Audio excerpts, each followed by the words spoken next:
Bonjour à toutes et à tous. Nous avons le plaisir aujourd'hui de recevoir au CEDS donc Pascal Brocard. Pascal a présenté le 23 mars une conférence au CEDS donc dans le cadre du cycle Ingénierie et Innovation de Défense. Alors avant de revenir sur cette conférence et de poser à Pascal quelques questions sur les messages importants, je voudrais juste vous rappeler un peu qui est Pascal et ses états de service ou ses brillants états de service.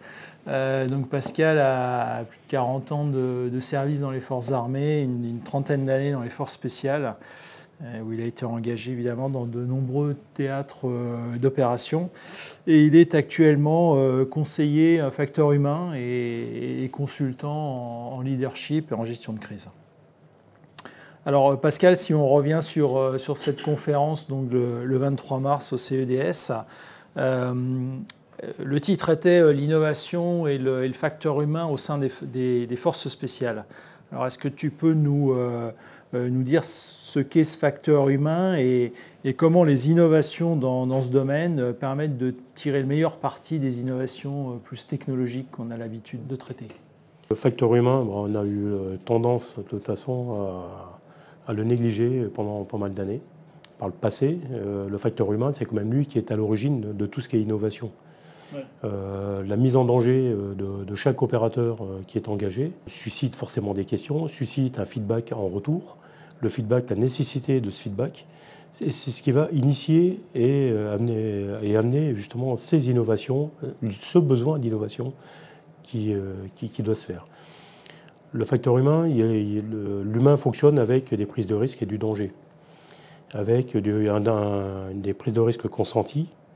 Si les prises de risque ne sont pas consenties, derrière, ça va devenir très compliqué pour chaque opérateur. Donc on va mettre toutes les chances de notre côté. Il va être consenti à partir du moment où on va avoir des protections balistiques déjà qui sont adaptées. Ces protections balistiques doivent être adaptées aux besoins, pas au plus qu'il n'en faut, aux besoins par rapport, et on va engager aussi des opérateurs face à un danger qui sera correspondant. On va aussi travailler sur la partie transmission. Ces transmissions, on fonctionne en petit, surtout dans les forces spéciales, on va travailler en nombre réduit. La communication est le nerf de la guerre. Les transmissions sont le nerf de la guerre. On est obligé d'avoir une liaison entre chaque opérateur, on va avoir une liaison par rapport par rapport au chef direct, mais il faut absolument qu'il y ait une liaison vers le haut et vers le très haut. On sait pertinemment que, de toute façon, la gesticulation force spéciale est un domaine, on va dire, politique militaire. Donc, on est là pour le besoin d'un pays, on est là pour le besoin de la France, et on va réagir en tant que tel. On n'est pas libre de nos mouvements. On ne peut pas faire ce qu'on y veut non plus. Donc, les innovations doivent être là en permanence. Si on doit avoir un rouge ou un vert qui vient du haut, ça doit passer à tout moment. L'innovation, on va rentrer là-dedans aussi sur un facteur physique. Donc voilà, donc tout va tourner, au départ, tout tourne autour de cette partie facteur humain. Le physique, le mental, la préparation mentale. La préparation mentale telle qu'on doit l'avoir, c'est-à-dire c'est préparer la personne techniquement, la préparer mentalement, la préparer physiquement, physiologiquement. C'est un sujet qu'on a abordé pendant cette conférence, justement, et on va y revenir. Mais tout ça, on doit le mettre en musique. C'est là-dessus qu'il va falloir orienter, argumenter, faire briller les feedbacks aussi, pour que l'on puisse derrière amener vraiment une plus-value à chaque retour d'expérience, à chaque expérience vécue, que chaque expérience vécue puisse servir. Elle ne sert pas à une personne, elle va servir à un ensemble de personnes. Ce qui va servir pour des forces spéciales, à court terme et à plus long terme, va servir pour l'armée conventionnelle aussi, à moyen et long terme. Puisque de toute façon, on n'est ni plus ni moins qu'un lab pour la partie conventionnelle. D'accord. Ok, merci. Si on revient sur la notion d'innovation, on sait qu'elle peut prendre plusieurs formes. Il y a des innovations technologiques, des innovations d'usage, des innovations de méthode. Sur la partie technologique, est-ce que tu peux nous décrire une innovation qui a eu et qui a toujours aujourd'hui une importance particulière dans le domaine en fait, d'opération des forces spéciales? Une innovation, on va parler ne serait-ce que de la partie vision nocturne. Oui. Cette partie vision nocturne, elle est en évolution permanente. Mais on est obligé d'aller chercher bien souvent à l'étranger ce que l'on a besoin. Alors qu'on sait pertinemment qu'on a les ingénieurs qu'il faut en France pour pouvoir développer ça. Et on a sûrement la possibilité de faire même peut-être mieux, et sûrement mieux, que ce que l'on trouve déjà sur les marchés étrangers. Mais pour l'instant, la difficulté, c'est de trouver en même temps la réponse adaptée, rapide. Ce qu'on a besoin à un instant T, ce n'est pas dans 2 ans qu'on doit avoir le matériel. Donc on a besoin aussi de micro-projets. Si on prend des drones aussi, pareil. On va prendre des drones. Les drones de l'instant présent, on sait pertinemment que dans 1 an, ils seront déjà démodés. En termes d'optronique, en termes de durée de vie ou durée de vol, les besoins vont augmenter. On aura besoin de les équiper, peut-être un peu plus aussi, avec d'autres compétences pour avoir certains types de micro-drones qui soient beaucoup plus polyvalents. Donc là-dessus, on a besoin de micro-parcs. Et ces micro-parcs, si on prend le CIEDS, c'est peut-être quelque chose qui peut être aussi intéressant en termes de développement. Ça aussi. Donc c'est travailler, on a besoin de réponses. On a besoin de réponses rapides. On sait pertinemment que ces micro-projets sont intéressants pour beaucoup de monde, sont intéressants pour nous. Là, à l'heure actuelle, on passe, on va dire, de la guérilla à de la haute intensité. La haute intensité, ça veut dire qu'il va falloir développer d'autres moyens de captage, d'information, de renseignement, d'autres moyens de contre-mesure aussi, qu'on pourrait adapter aussi à ce genre de matériel. Donc, il faut aller chercher, et il faut aller chercher là où on peut, et les gens qui veulent bien bosser aussi, qui veulent bien travailler avec nous, qui veulent bien aussi, et c'est des problèmes de financement aussi, trouver, et il faut que chacun y trouve son compte, c'est du donnant-donnant. Si on veut avoir des ingénieurs performants et polyvalents qui amènent des plus-values plus tard, c'est peut-être dans des organismes comme le CIEDS, on peut peut-être les trouver. Oui, et relever ce challenge qui est finalement d'avoir toujours les meilleurs outils possibles dans un laps de temps très court pour des opérations en permanence. D'accord. J'avais retenu aussi un point important dans la conférence le 23 mars, c'est une caractéristique un peu spécifique des forces spéciales. Donc on sait que c'est un petit nombre d'effectifs comparé aux effectifs traditionnels, un entraînement extrêmement poussé, donc quelque part des soldats surentraînés avec vraiment un investissement de long terme dans l'armée, dans la formation des forces spéciales, et que finalement les missions, lorsqu'elles étaient déclenchées, elles avaient toujours finalement à la fois un objectif mission et puis un objectif force spéciale qui était de ramener tout le monde à la base. Donc quelque part de viser le zéro perte. Et ça veut dire donc des préparations de missions extrêmement poussées. Et là, je pense qu'il y a actuellement des innovations aussi qui émergent dans ce domaine de la préparation des missions. Est-ce que tu peux nous en dire un petit peu plus ? Donc effectivement, le risque, on sait pertinemment, on va commencer déjà en sachant pertinemment que le risque zéro n'existe pas. Il faut quand même rester conscient là-dessus que on a des velléités, l'ennemi a ses velléités aussi. Donc on sait pertinemment que le risque zéro n'existe pas. Mais ce risque zéro, on doit quand même essayer, on doit y tendre, à ce risque zéro. Et ce risque zéro, ça veut dire que de pouvoir capter, intégrer dans des préparations de mission, en amont déjà, toutes les données et renseignements qui peuvent arriver, que ce soit en termes de mines, que ce soit en termes de contre-mesures, que ce soit dans tous les domaines. Il faut que d'un point de vue cognitif, on arrive à ce que les gens préparent la mission et partent en mission serein. L'objectif, c'est ça. Pour arriver à partir serein, il faut que les gens se disent et soient sûrs que, oui, je pars en mission, j'ai tous les éléments.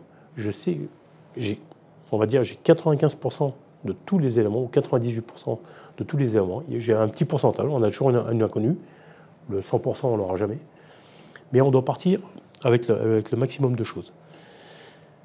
Que ce soit un module technique, on doit avoir le matériel technique adapté, on doit commencer à pallier, quasiment avoir à pallier à peu près à tout. Mais on n'aura jamais tout, de toute façon, en termes de contre-mesures, ça c'est sûr. Mais il faut arriver vraiment à être serein. On a un aspect à l'heure actuelle, jusqu'à maintenant, on avait toujours un aspect technologique et technique. On a toujours cet avantage. Là, on rentre dans l'autre intensité, l'ennemi a les mêmes moyens que nous. Donc le coup d'avance, c'est beaucoup plus dur de l'avoir.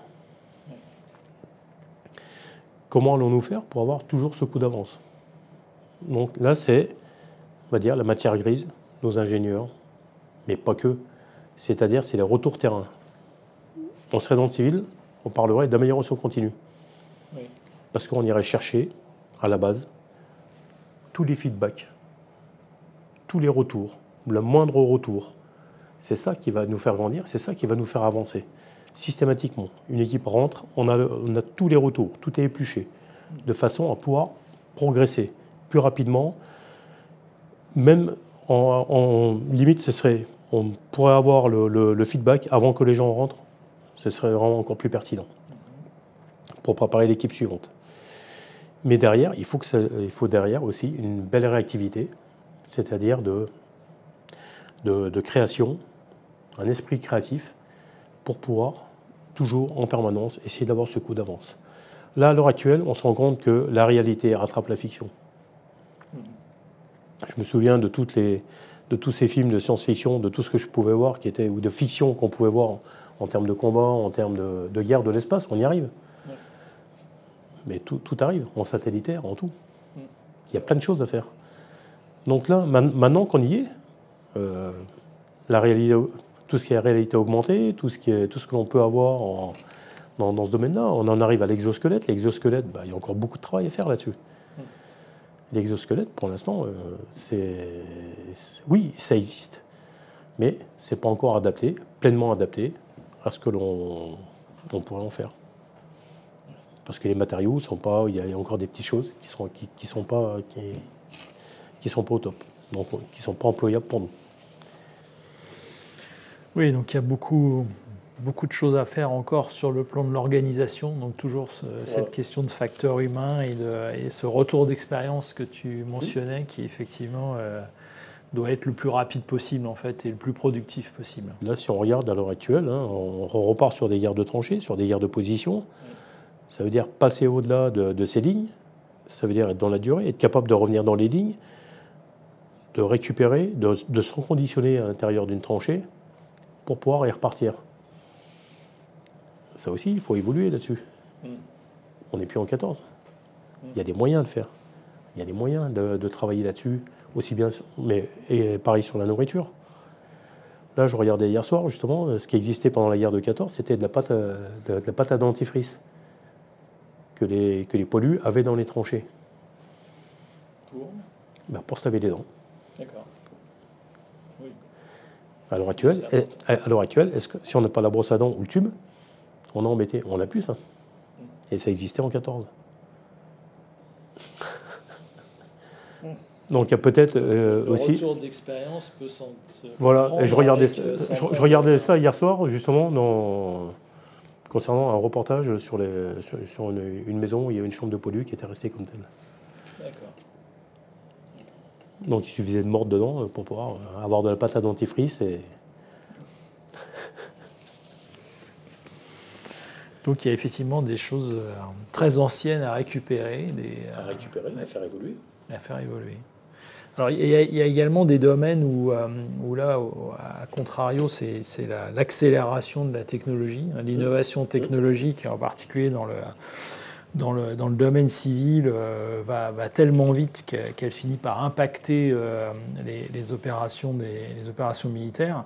Et donc je pense au domaine de l'intelligence artificielle, qui est effectivement un secteur en pleine émergence, en pleine ébullition. Et le recouvrement avec le domaine militaire, c'est évidemment les armes autonomes. Et donc il y a à la fois un débat éthique sur l'utilisation d'armes autonomes, mais aussi des questions pratiques qui se posent. Et est-ce que dans le domaine des forces spéciales, finalement, ce type de bouleversement technologique pourrait être amené à changer la donne, finalement, dans les missions? Est-ce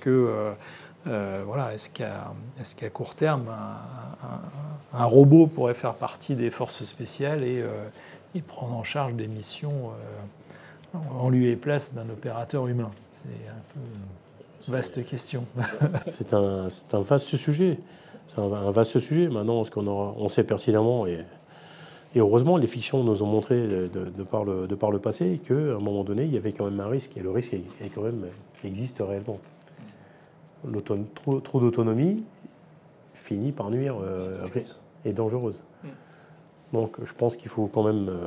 L'intelligence artificielle, c'est bien, jusqu'à ses limites. Il y a quand même, je pense qu'il y a des limites. Au-delà de l'éthique, c'est plus une histoire d'éthique, là on en est carrément sur la sécurité. Oui. Et là, la question de l'IA de confiance. Voilà. Est-ce qu'on maîtrise vraiment Est-ce qu'on la maîtrise? Est-ce qu'on la maîtrise, voilà. Est-ce que pour l'instant on peut dire qu'on maîtrise à 100% l'IA? Non. Sans doute pas. Je pense pas. Mais ça me dépasse complètement, ça. Mais là-dessus, c'est quelque chose c'est un vrai sujet. Et je vois à l'heure actuelle des collégiens, des lycéens plutôt, qui s'intéressent à ça justement.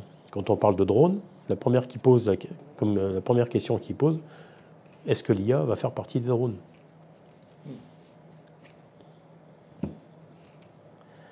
C'est dans la tête de lycéens. Ouais. Donc voilà, hein, donc si des lycéens y pensent, je pense que les ingénieurs ont quand même aussi leur pensée dans le domaine et qu'ils aimeraient bien, et c'est déjà fait. Ils doivent s'en saisir. Voilà, ils doivent s'en saisir. D'accord. Ok, bah écoutez,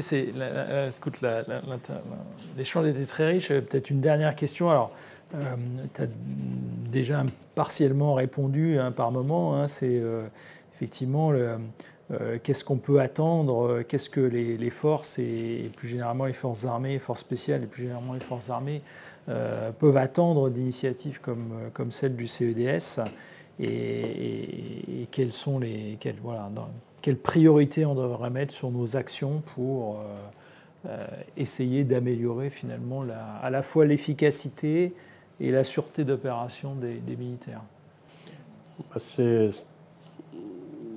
Je pense que c'est des interactions, des échanges qui doivent intervenir avec certaines personnes justement de ces forces sur les besoins. Ça va du besoin, on va dire, on a parlé de drones, on a parlé de besoins de transmission, mais comme on en a déjà parlé, on parle de besoin de nourriture aussi, de nourriture adaptée. Ici, vous avez un potentiel avec des futurs ingénieurs de tout niveau et dans la bionutrition et là-dedans, la bionutrition va amener forcément une aide aussi à l'aspect cognitif. Oui, d'accord. Sans oxygène, on ne fonctionne pas, mais sans une nutrition adaptée, le cerveau ne fonctionne pas non plus. Si on est fatigué, on réfléchit moins bien. Ça veut dire emmener moins sur le terrain, mais amener efficace. Voilà. Adapté au commando qui est en opération, adapté au commandement qui est en opération, adapté, voilà. C'est faire des recherches. Et je pense qu'il y a énormément de travail à faire encore là-dessus. Ça évolue, ça a évolué, mais on peut encore évoluer dans le domaine. Pour emmener au plus léger, pour emmener avoir moins besoin d'eau, aussi, pour essayer d'alimenter la nourriture ou d'aide. Comment on peut aller sur des systèmes de filtration d'eau. Oui. Ça aussi, il y a un gros travail à faire. Hein. On sait qu'il y a des filtres de céramique, il y a plein de choses. Mais des choses qui sont simples, où on peut en donner un par opérateur, qu'on peut prendre, voir jusqu'à quel niveau on peut capter de l'eau, et la rendre potable, enfin la rendre buvable, sans maladie, sans risque. Voilà, donc c'est ça qui est important. Ça aussi. Parce que on peut avoir tout le matériel technologique, mais si derrière, le commando ou le chef n'est plus en état de combattre, la mission voilà. du groupe est en péril. Donc il y a plein de choses comme ça. On sait pertinemment qu'en même temps, l'alimentation, c'est un équilibre physiologique. Pourquoi? Parce que dedans, on en arrive à l'aspect dentaire. On arrive à tout ça, tout ce qui nuit. C'est-à-dire une nutrition. Là, on avait des rations de combat qui sont lourdes, qui sont encombrants, mais qui sont équilibrées. On retrouve tout ce qui va bien d'un point de vue équilibre physiologique pour éviter une malnutrition, pour éviter d'avoir des manques. Donc ça aussi, donc ça veut dire alléger, mais toujours, il y a une grosse recherche pharma aussi à faire autour de ça. D'accord. Ok, effectivement, ça nous ouvre beaucoup d'objectifs, beaucoup de challenges. Et CDS a largement sa place, justement, parce que vous avez une multiplicité de domaines à ouvrir et de compétences. Tout à fait. Écoute, merci beaucoup pour cet entretien, Pascal. Je voulais te remercier à nouveau pour ta participation à la conférence le 23 mars et puis pour t'être rendu disponible aujourd'hui pour cet échange. Et puis voilà, on va continuer à rester en contact et puis et essayer de susciter effectivement ces petits projets au bénéfice des forces et puis en support de formation de nos élèves et étudiants qui sont de plus en plus sensibles à ces questions de défense et de sécurité. Merci à vous. Merci beaucoup.